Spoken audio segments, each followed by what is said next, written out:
Breaking right now, South Carolina Governor Henry McMaster and other state officials are giving an update on the state's response to Helene. Outages right now, 51,446. I remind you, this is down out of 3 million customers, boxes that is. We had 1.3 million of them out, and now we're down to 51,446.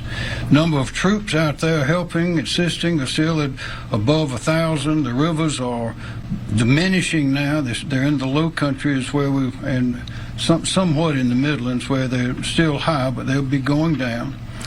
And we are, of course, grieve along and condolences to those who have lost those loved ones and neighbors. And we hope that that number does not get any larger. We're making progress in adding additional counties to FEMA's individual and public assistance programs.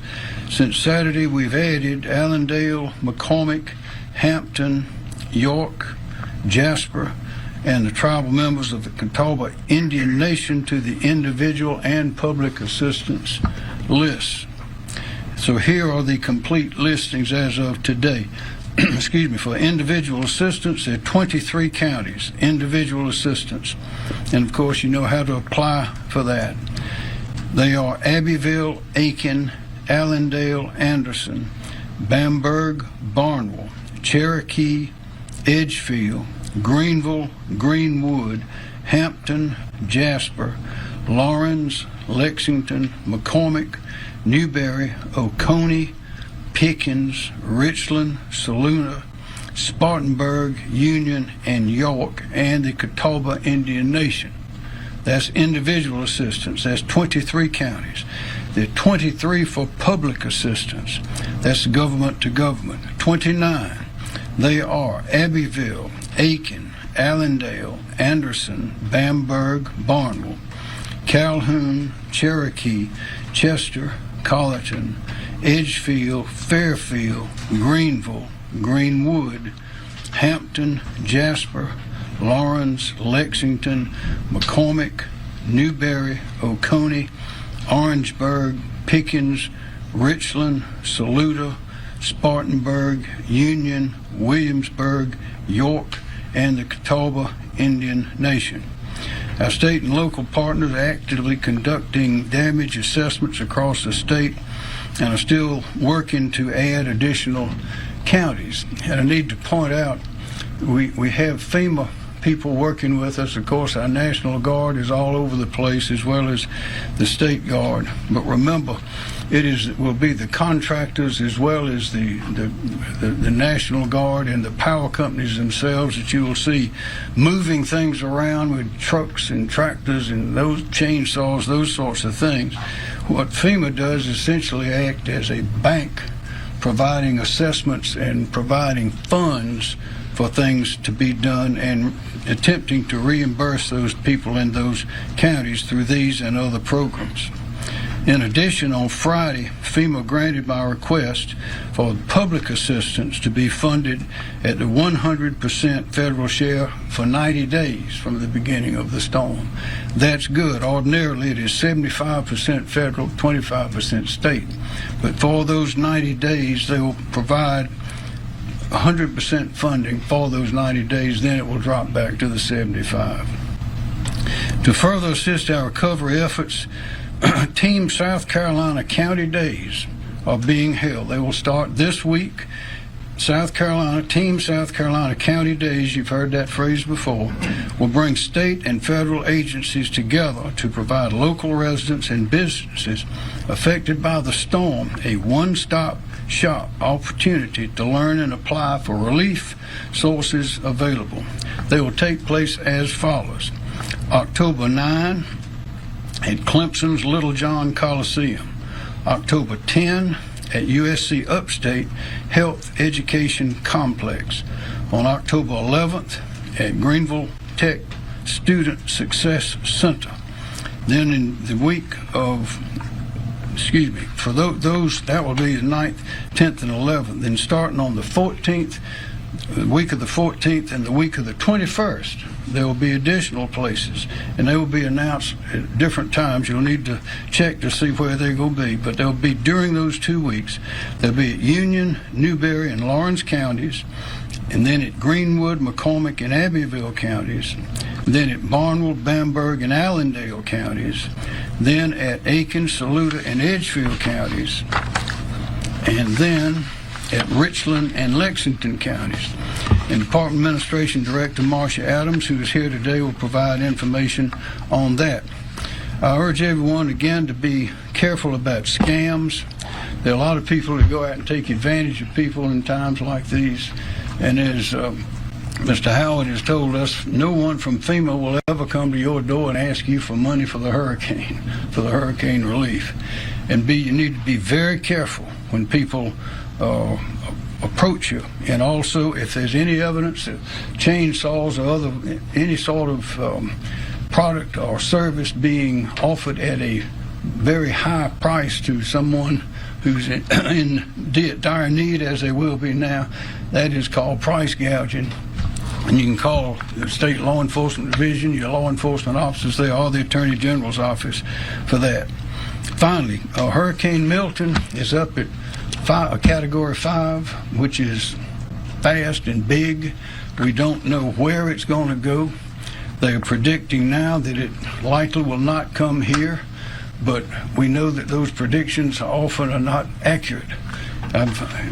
We have seen many times when they've been predicted to come in our direction and didn't, and when they've been predicted to go somewhere else and did come in our direction. So we'll be keeping you up to date on that, but in the meantime, we are still concentrating on the damage and the needs of our people under the present circumstances, but we are mindful that we may have to remobilize or stay mobilized in the event of this other hurricane. So we'll have questions at the end, and I will now call on John Quagliarello of the National Weather Service for his report. Thank you, Governor. John Quagliarello with the National Weather Service. Like the Governor had mentioned, although we're still working to recover from Helene, we need to look forward also to any potential threats from Hurricane Milton. Milton rapidly intensified this morning and is now a powerful Category 5 hurricane. Wind speeds are up to 175 miles per hour, and it's located just west of the Yucatan Peninsula in the Gulf of Mexico.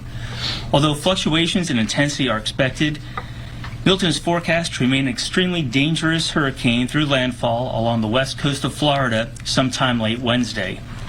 As Milton moves across the Florida Peninsula and reemerges into the Atlantic Ocean, it will become a very large hurricane, with its wind fields expanding significantly. While the forecast appears to keep the center of Milton well south and east of South Carolina, please be aware that its impacts will extend several hundred miles from its center. So again, it's not necessarily coming to South Carolina, but its impacts certainly will extend into the state. As for those impacts, there will likely be a prolonged period of gusty northeast winds, possibly to tropical storm strength, along the coastal plain and in southern portions of the state, potentially knocking down some trees and power lines. These prolonged northeast winds will cause tide levels to increase beginning Wednesday, where minor coastal flooding is possible across central and southern portions of the coast. On Thursday, major coastal flooding is possible in Charleston and other portions of the central and southern South Carolina coast with the afternoon high tide. Flooding threat will continue to increase through Thursday evening, and tide levels may once again peak in the major flood category Thursday night. Lesser impacts are expected farther north into the Grand Strand. Rainfall will be highly track dependent, but several inches of rain could lead to localized flash flooding across southern portions of the state, even inland from the coast. This should have minimal impact on area rivers, which are now all below major flood stage and continue to fall. We urge residents and visitors to continue to monitor trusted sources for the latest forecast on Hurricane Milton. You can get the latest forecast and preparedness information from the National Hurricane Center at hurricanes.gov. Thank you, Governor. Thanks, sir. Director Andrew Bateman, Office of Regulatory Staff. Thank you, Mr. Governor. Andrew Bateman, the South Carolina Office of Regulatory Staff. Currently, as Governor McMaster mentioned, the state is at 51,446 outages. The top 3 counties remain Greenville at 11,067, Spartanburg at 9,316, and Aiken at 7,758. We continue to be in close communication with utilities, and as both the governor and John mentioned, are keeping a close eye on Hurricane Milton. I've talked with utilities beginning late last week, and they are already strategically staging assets in anticipation of any impacts from Hurricane Milton. Thank you, Mr. Governor. Thanks, sir. Kim Stinson, Emergency Management Division.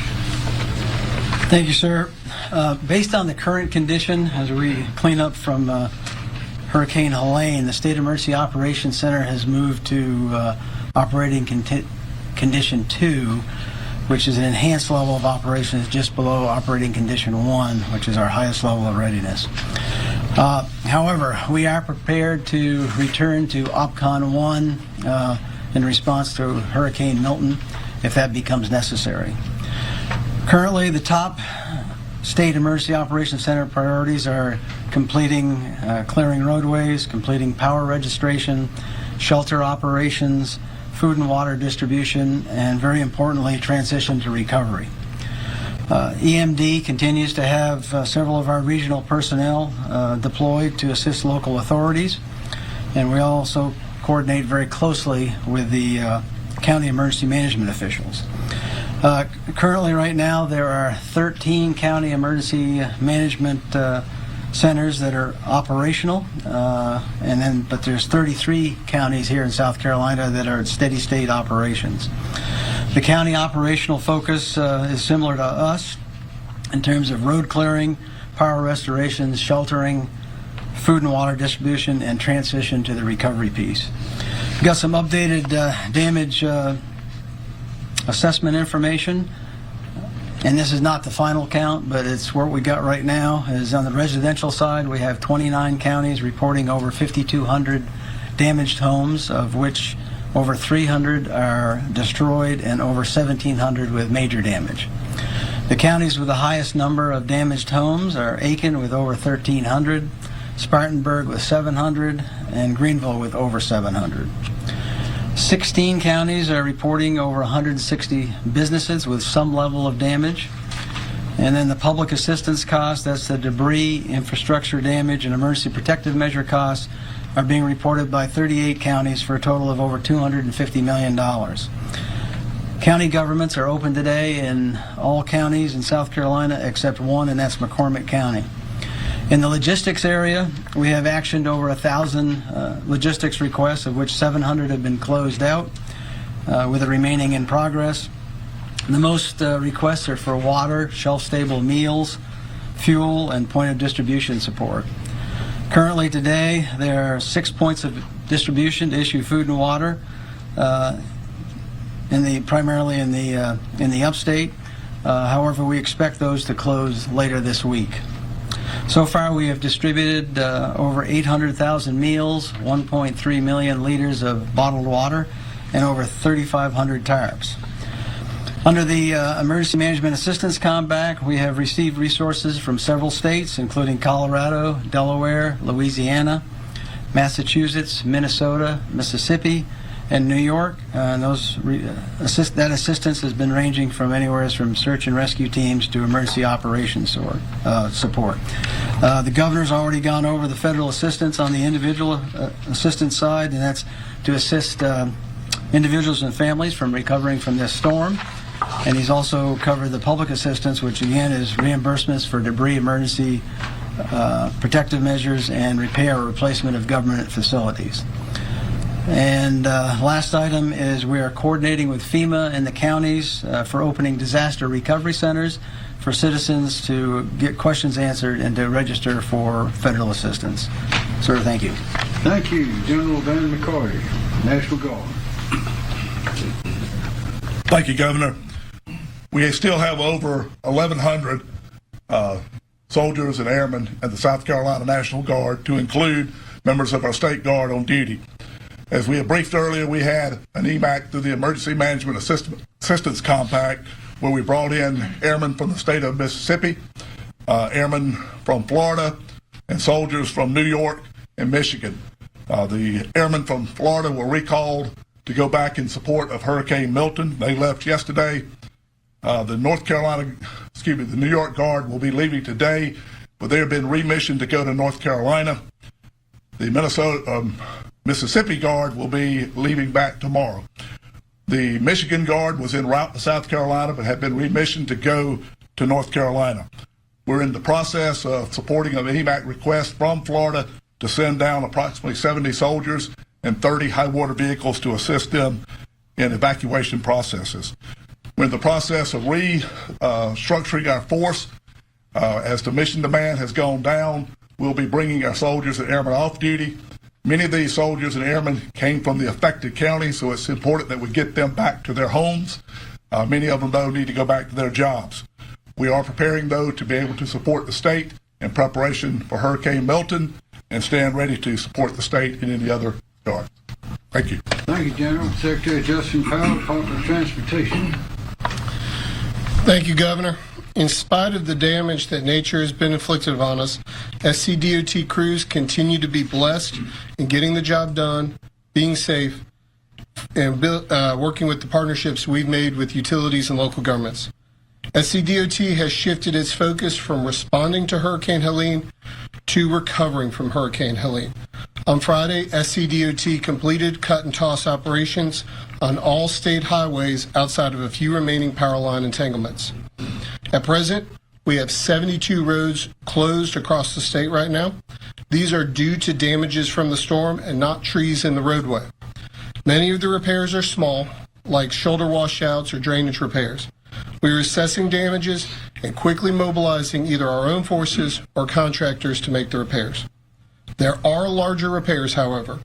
The contractor is already under contract to repair US 76 at Caesars Head in Greenville County.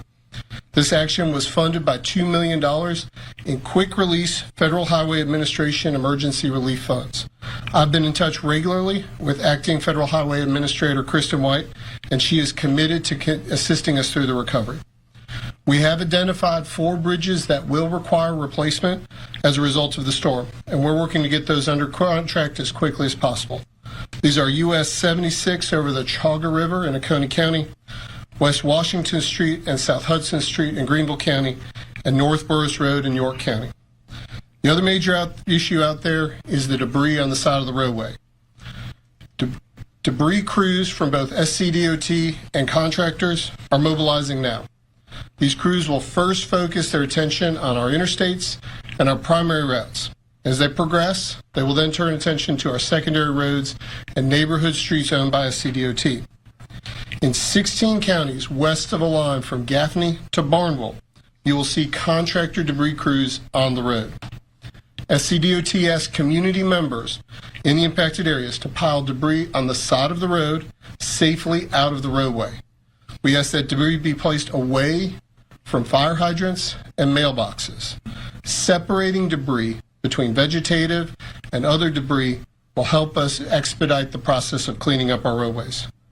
More information on debris cleanup, including instructions on debris separation, are found on SCDOT's website at scdot.org.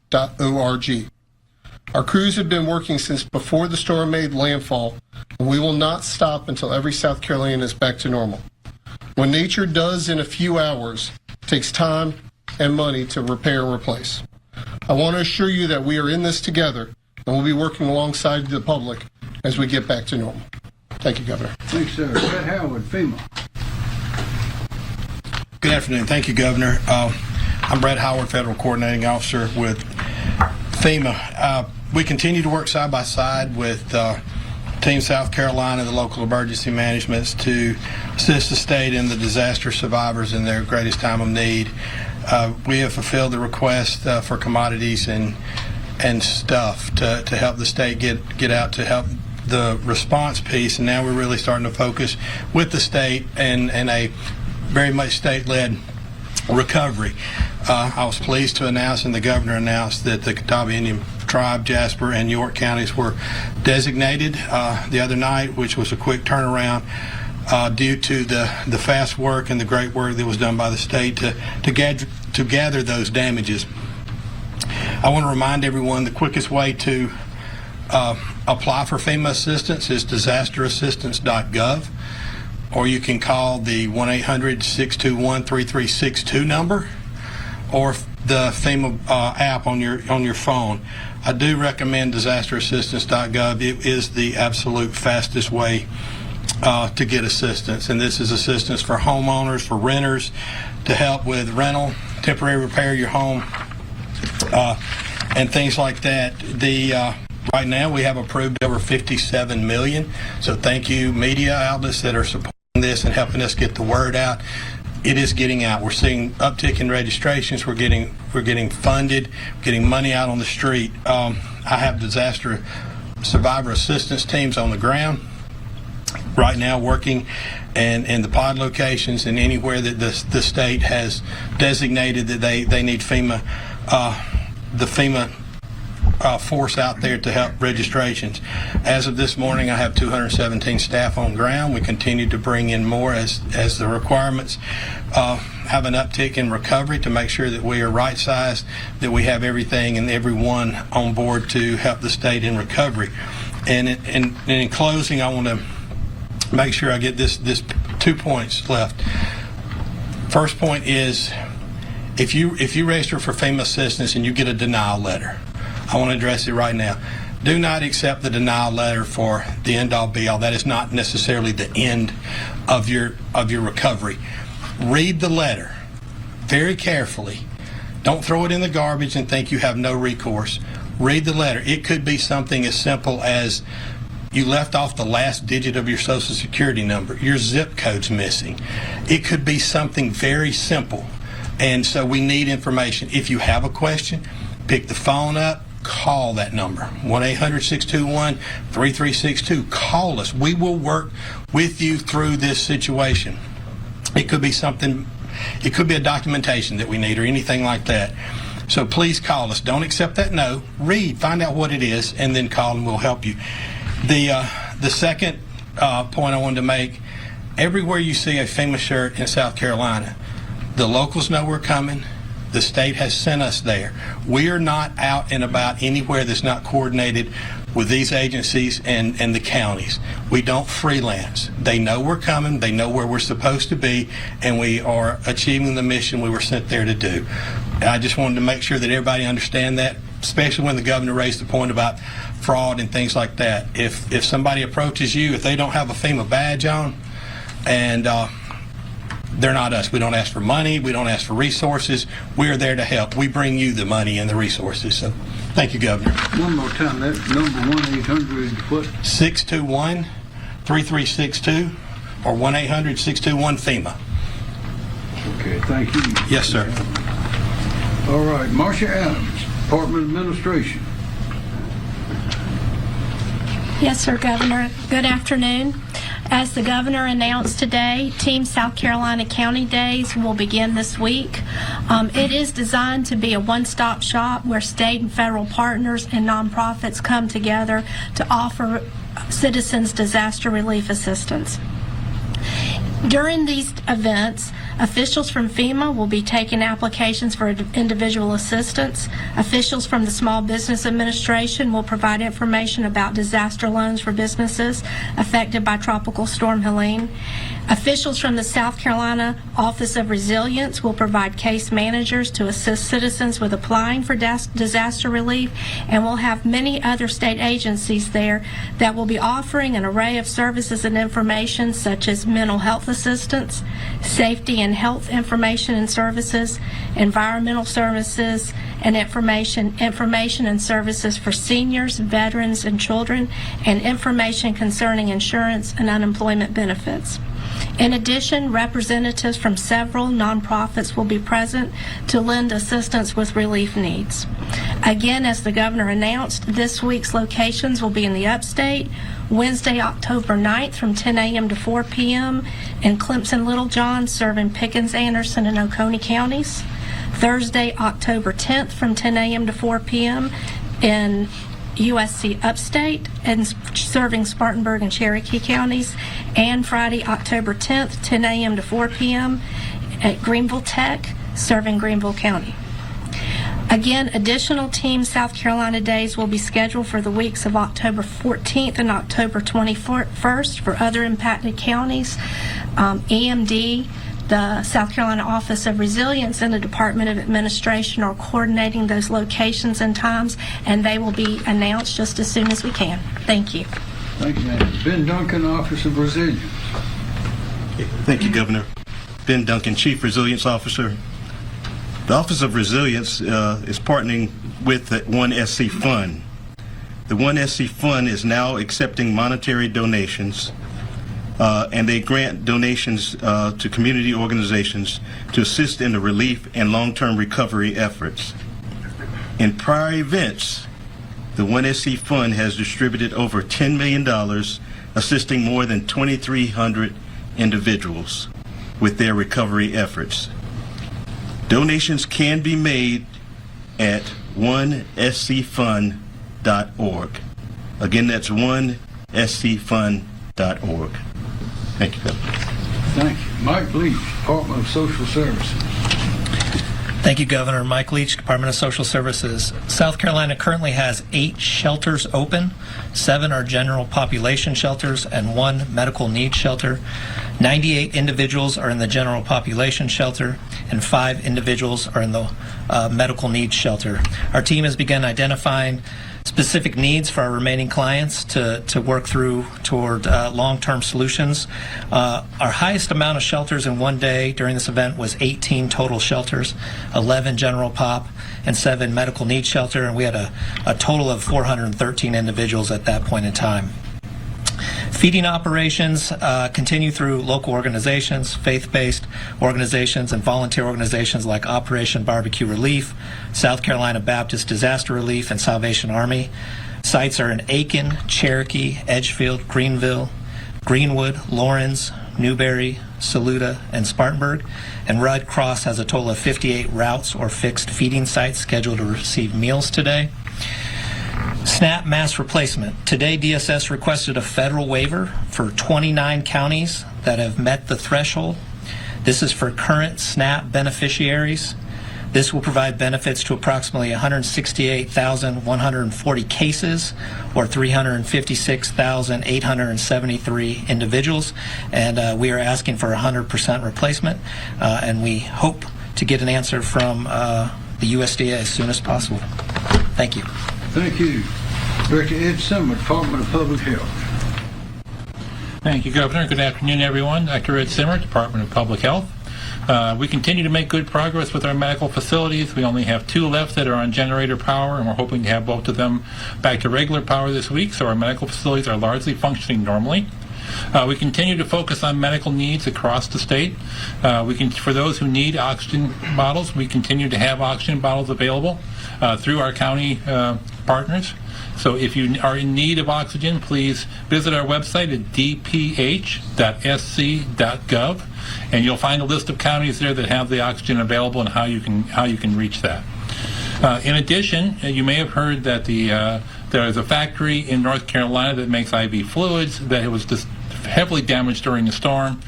We are working very closely with our healthcare facilities across the state to make sure we have sufficient IV fluids so that people can receive the medical care that they need.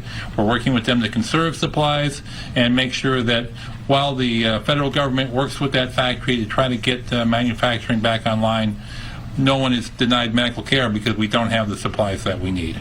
And finally, let me just note for people, as we move into recovery, this will still have changed people's lives. And this can be very stressful. And sometimes that stress can become overwhelming. So we've worked with our other state agency partners and the federal government to set up essentially a hurricane stress phone line, that if you're just starting to feel overwhelmed and need someone to talk to, this line is available. If you have questions about how to relieve stress, this line can help you with that too.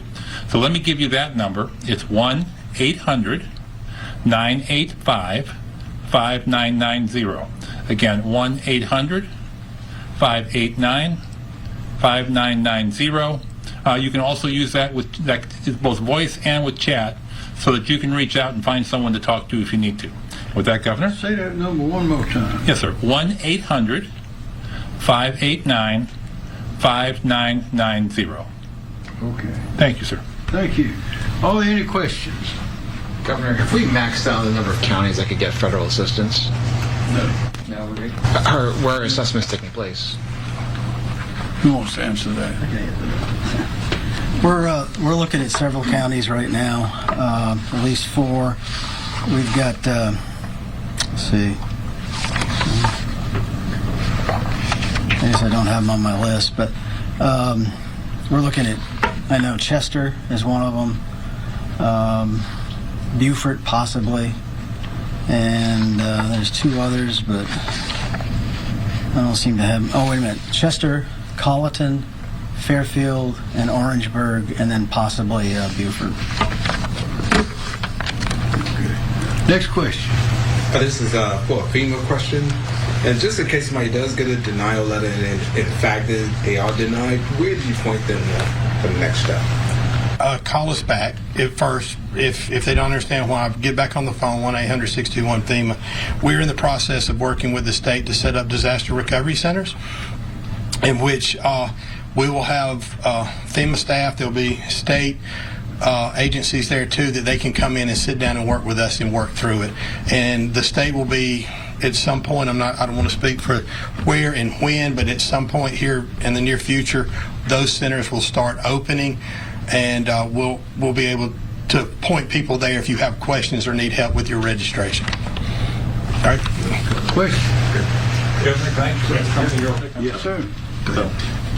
The last time I gave you the phone number, I transposed 2 numbers, so I apologize. So let me give you the right number. So the number is 1-800-985-5990. Again, 800-985-5990. Thank you, sir. You actually transposed it twice. Now you reposted it. Thank you, sir. Thank you very much. Governor, for those who may need assistance, the Office of Resilience will have disaster case managers at these DRCs, at the disaster sites, to assist them. If they've been denied, we will help them appeal. If they need other assistance, we'll be there to assist them also. Any more questions? Yes. Governor, Senator Graham on Thursday was in Aiken talking about the federal disaster package. He was putting out the number $150 billion. Do you have any sense at this point what the state might need in terms of recovery when this is all over, or are we still assessing that? We're still assessing, but it's going to be a big number. We know that. Thank you. Question? Oh, go ahead, Governor. Secretary Powell, I know this is the next thing folks are going to start to get a little antsy about, but with the debris removal, do y'all have any estimate at this point of how much debris there is to be picked up, and then an estimate on how long it might be sitting in front of folks' homes before it's all picked up? Sure. So, based on the decision to activate the debris contractors was based on our visual assessment of the amount of debris we have on the roads. We're working with the Army Corps of Engineers to get a more precise estimate, but we didn't want to wait, and so we started getting folks out there. I would say it's going to be a number of weeks before that debris has been removed, and it'll be really based on the pace. I think we're incentivized, based, as the governor said earlier, that we have that 90-day window from FEMA, so I want to make sure that we're completed really before that 90-day period to protect the state's taxpayers' dollars. Question? Yes. Will the state be sending any resources to the western part of North Carolina that currently need help? To the western part of North Carolina? Yes, ma'am. When we finish what we're doing here and anything we have available, we will send if we don't need it here. But our first obligation is to our state. Governor, we currently have. Come on. We currently have 5 helicopters that were EMAC to North Carolina earlier in the operation. Many of those, in coordination with the State Fire Marshal Office, did search and recovery, search and rescue, and were very successful in that with our forces there. But we also have our heavier lift helicopters, the CH-47 Chinooks, and they were running almost continuous missions into North Carolina carrying water and food. Now that has somewhat ceased, but we will continue to assess what we have the capacity to support in North Carolina and do what we can to serve their needs. Yes. A question for Director Bateman. Yes, sir. He spoke about pre-positioning for Hurricane Milton. Where are electric crews pre-positioning? Are they moving towards Georgia and Florida? So the pre-positioning in South Carolina is in the Low Country, Charleston to Beaufort area. There are a limited number of crews that were from Florida, not in Dominion restoration, but in the Duke restoration and the co-op restoration, that are actually going to be recalled back to Florida. I've had a number of conversations with Duke personnel and co-op personnel, and they don't anticipate that to impact the restoration efforts. Another question? Yes. Can I add to the question about Western Carolina? Team South Carolina is helping out with our North Carolina neighbors with our search and rescue teams. Now that search and rescue missions have been completed in South Carolina Task Force 1 and pieces of our incident management team are currently in Western Carolina helping out. We still have our regional teams here as we watch Hurricane Milton and can quickly regroup and respond to South Carolina's needs, but for now we are in Western Carolina. If you've been watching it, there's a lot of help going on around the country. People that don't need their particular forces will send them somewhere else, and if it turns out they need them, they bring them back, and we all reciprocate, and it works very well. 2 more questions if there are any. Governor, you mentioned McCormick County is still completely, the county government is still closed. Does that apply to state offices as well in that county? And do you have a sense of when they might reopen? It does not apply to state offices. Who wants to answer that? Kim? No idea really when McCormick, they're pretty hard hit, but I would expect that sometime this week that they would open back up. Director Stentz, if you stay up, so 4 counties are currently being assessed. Is that going to be for individual assistance or public assistance? It'll be both for debris and emergency protective measures under public assistance. What about it? And also individual assistance as well? Oh, yeah. That's the primary focus right now is making sure that people get the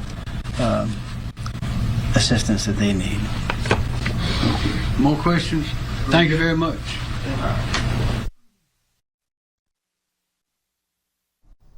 All right, you have been listening to an update from Governor Henry McMaster and other state leaders on the impact of Helene. Before we get to a brief recap, we do want to bring you a little more breaking news. Greenville County Schools is out tomorrow. Again, Greenville County Schools out tomorrow. They will be resuming school on Wednesday. A couple of things that the governor and other state leaders hit on in this meeting. Right now, the state is seeing 51,000 power outages. Still, Greenville County has one of the highest with 11,000 outages, Spartanburg with 9,000, Aiken County with 7,000, but those 51,000 outages are down from over 1 million, which we saw in the direct aftermath of Helene. So now 51,000 outages in the state of South Carolina. Right now, emergency management priorities continue to be clearing the roads, restoring power, providing shelter for people who need it. And they say right now we're more on a path to recovery. We're right now, we've shifted from response to the recovery phase. That's specifically what South Carolina DOT crews say. They're continuing to work, but 72 roads are still closed across the state. However, these roads that are closed, these are not due to trees in the roadway. This is due to damages to the actual roadway. So those will take a little bit of time to get fixed, but officials did want to note that US 76 at Caesars Head in Greenville County, contractors have been identified now to repair that stretch of road. Again, that's US 76 at Caesars Head. A couple of other bridges that have been identified for repair include West Washington and South Hudson. Again, that is in Greenville County. Officials tell us that Aiken County, Spartanburg County, and Greenville County have seen the highest number of damaged homes, and they still want to remind everyone to apply for FEMA assistance, individual FEMA assistance. You can do that at disasterassistance.gov. One other thing that officials did note that there is now a hurricane stress hotline that you can call if you feel stressed, if you want to talk through things with someone in the wake of Helene. There's now a state hotline. That number is 1-800-985-5990. Again, that's 1-800-985-5990. State officials did also identify several days this week where different government associations, the Office of Resilience, other state agencies, FEMA, the Small Business Association, where those will be coming together under one roof as a one-stop shop for people to get help. That's happening on October 9th at Clemson, October 10th at USC Upstate, and October 11th at Greenville Tech. The state says they will also be releasing more locations in the coming weeks for other counties within the upstate. Again, that is an update from Governor Henry McMaster and other state officials. We do want to remind you, for our Greenville County watchers, Greenville County schools will resume on Wednesday. Once again, Greenville County schools out tomorrow, resuming again on Wednesday. And we do want to remind you as well, if you want to help people who have been affected by Helene, you can scan the QR code on your screen to donate to the American Red Cross.